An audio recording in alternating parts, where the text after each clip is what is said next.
You're now listening to the SNL Fan Podcast, and I'm your host, just some guy named Jay. And this is the actual Kristen Wiig episode review this time. Not like the other post. The other post was me just ranting, just going on about Kristen Wiig. I had to take that out and give it its own special, its own special post. So now I'm going to do it right, the actual episode review of the Kristen Wiig and Vampire Weekend episode of Saturday Night Live. But before I do that, I want to give a shout out. I want to give another shout out to Mr. Boom Boom Bang. He has two hot singles out right now. One is called Freaky Noize. They're saying it's a strip club anthem of 2013. And he also has another single out called Good Ones, where he talks about, just letting some of the women in his life, cutting them off a little too early. I'm putting both of those songs in the information box below, plus links to his site if you want to check him out. Mr. Boom Boom Bang is an Atlanta, Georgia-based rapper / producer, and he has some great stuff. So definitely check him out. All right, now let's get into this episode review. Like I said in the other post, if you heard it, I said that this was too soon. Kristen Wiig shouldn't have. I mean, they should have built up to this. She just left, and she just got this big over the top farewell.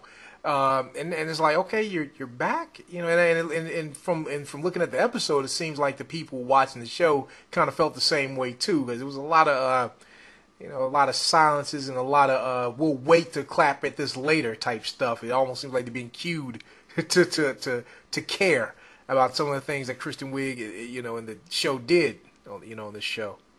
Like I said in the previous podcast, I said that this has been one of the best seasons for the cold openings. And this cold opening, I liked it, but it wasn't that good. It seemed like it was just like, let's just slap this together and make it short so we can hurry up and get Kristen Wiig out here.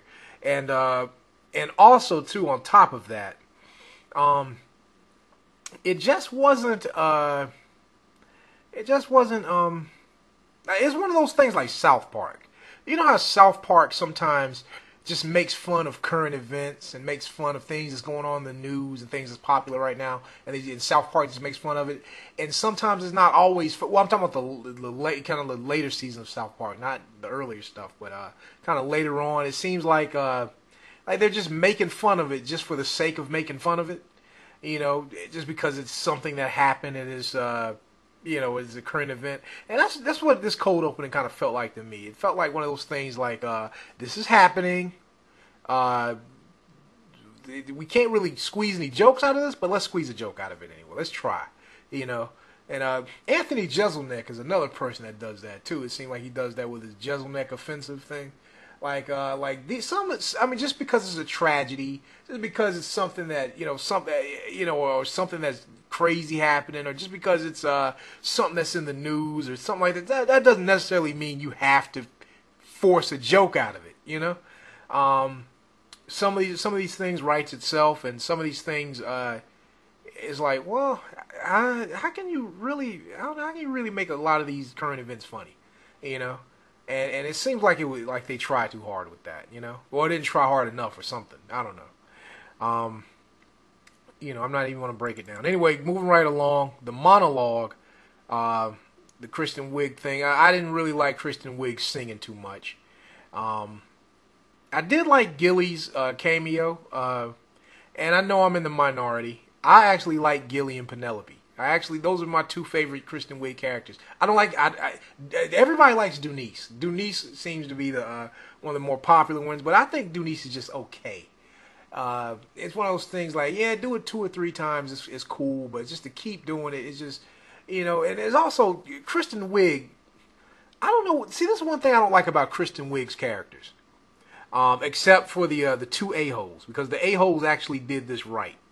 When you're going to do a character, it's best to put them in different scenarios, put them in different, you know what I'm saying? That's one thing I liked about the early 90s SNL and even other sketch comedy shows like In Living Color and Mad TV. They actually explore the characters. They don't see Saturday Night Live, especially with Kristen Wiig characters. It's pretty much just a remake of the last skit, and they might change a few words, or they might have the host do something different. It's pretty much the same skit, and Kristen Wiig, she's like, her skits, except for the Target Lady, kinda. And I'm not even a really big fan of the Target Lady like that.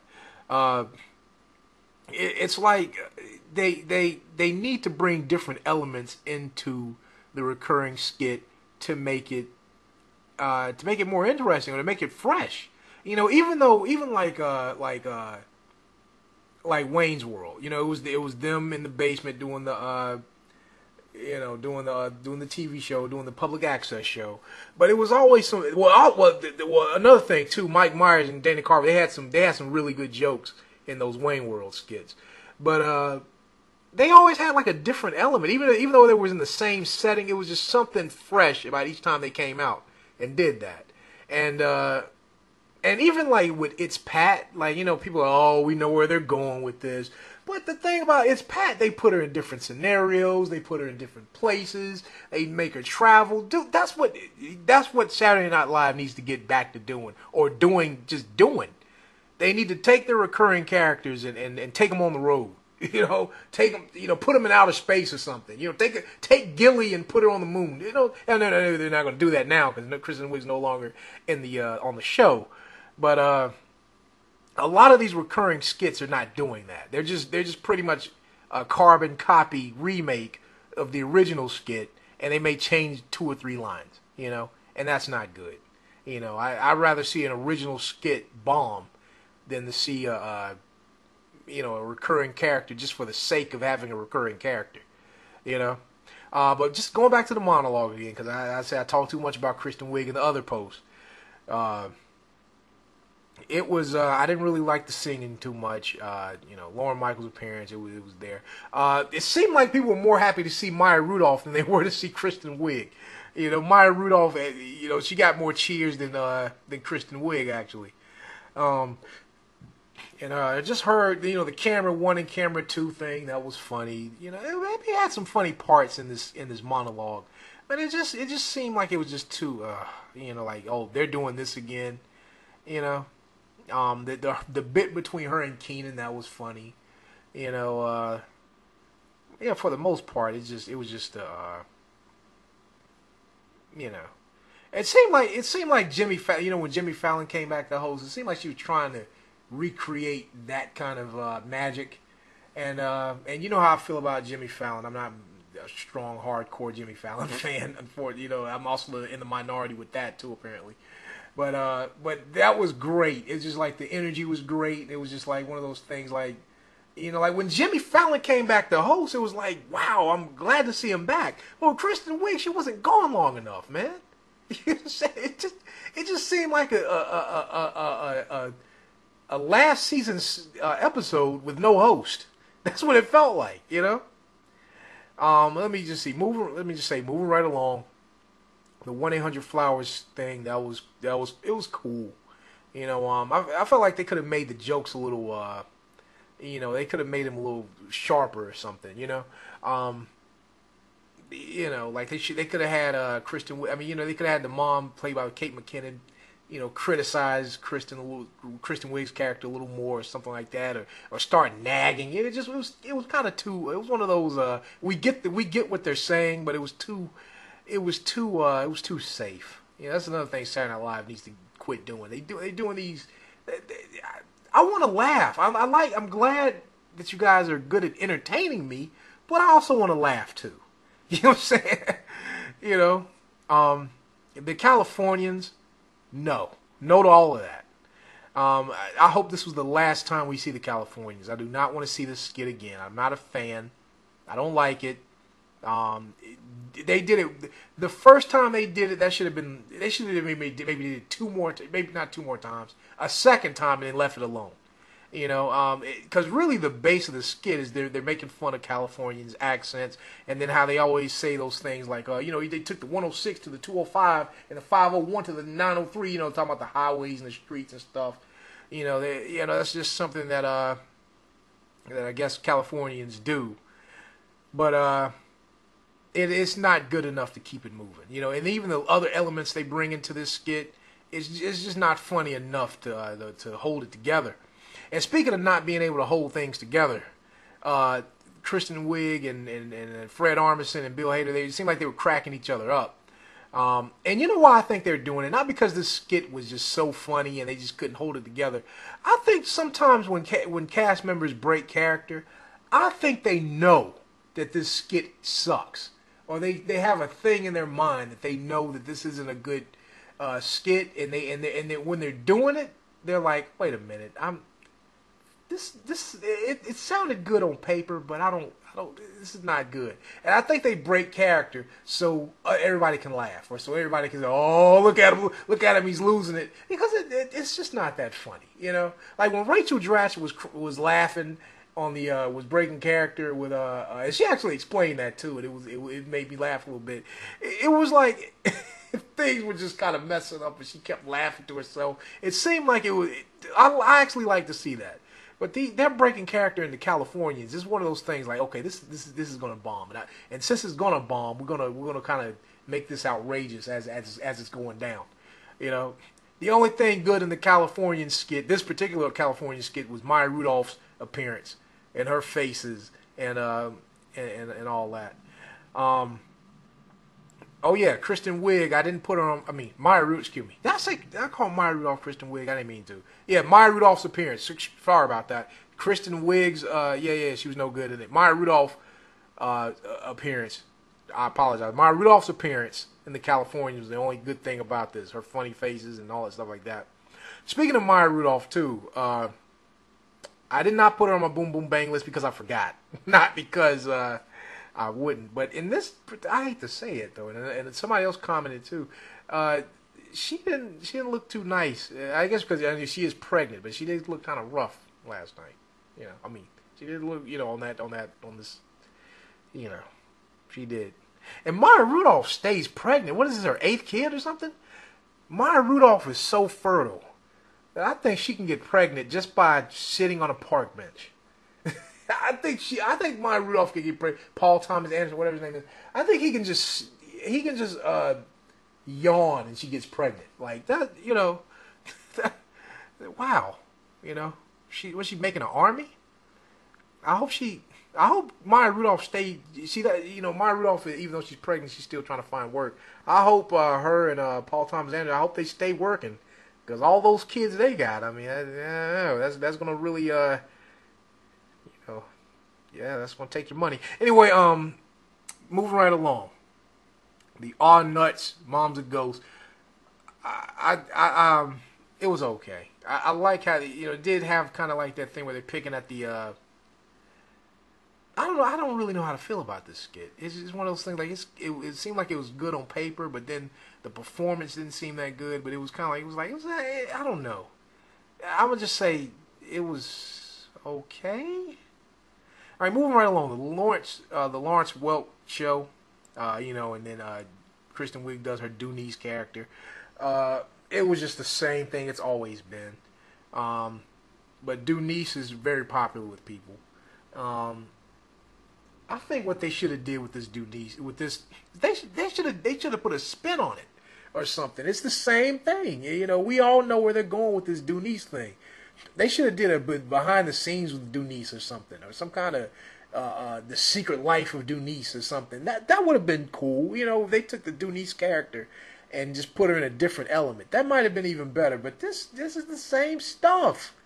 I mean, it's like, I can't tell the difference between these things sometimes. Like, was this the one when Will Ferrell hosted? Was this the one when John Hamm hosted? I don't know. It looks like they all run together.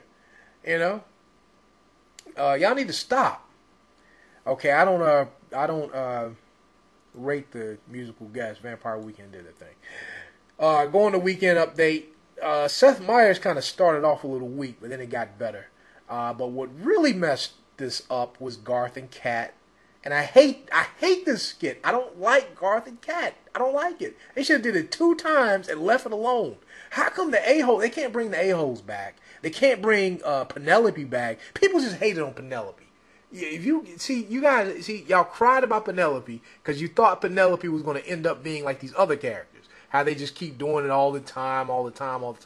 See, y'all should have just let her do Penelope, let it run its course, and then y'all should have started crying about Garth and Kat. Y'all should have started crying about, start stamping your feet about the 100th time that, oh my God, that lady, I don't know her name, the lady that says, oh my God, to everything. She's always surprised and can't keep a secret.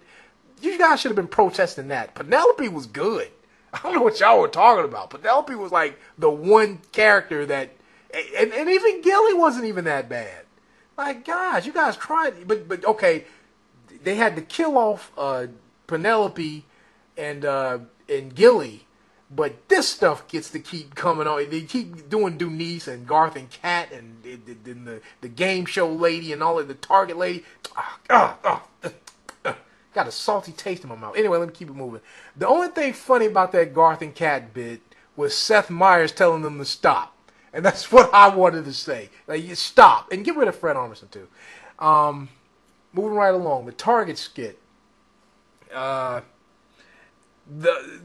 much the only thing that was funny in this skit was Kristen Wiig's face when Aidy Bryant said, "My girlfriend's in the car." And Kristen Wiig made a face like, "What the heck?" That was funny. The end. Actually, my favorite Target lady one was the first time she did it. I liked it, and then the time when I think who else? I think was it Peter Sarsgaard.